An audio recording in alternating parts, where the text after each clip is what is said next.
Tändi Dinmonti terrier.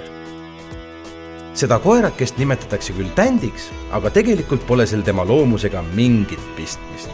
Ta on küllaltki visa vennike, alati valmis kedagi jahtima. Samas on ta jällegi hell ja hooliv. Oma peresse suhtub ta suure lugupidamisega.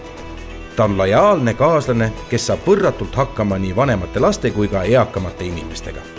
Ta on ääretult intelligentne koer, kelles aga tõstab vahel pead soov olla sõltumatu.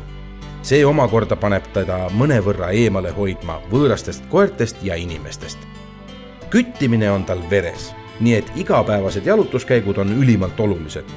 Kui ta ei saa piisavalt liikuda, muutub ta õnnetuks ja võib masendusest kogu hoovi üles kaevata.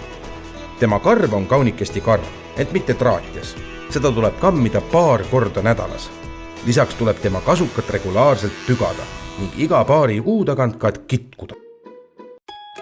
Huvitav teada, see tõug sai oma nime Sir Walter Scotti novelli Kai Manneringi tegelaskuju järgi. Scottil endal oli mitu säärast terrierit ning tema kuulus farmerist tegelane Tändi Dinmont omas neid sammuti. Tändi Dinmonti terrier. Lojaalne kaaslane igas vanuses inimesele.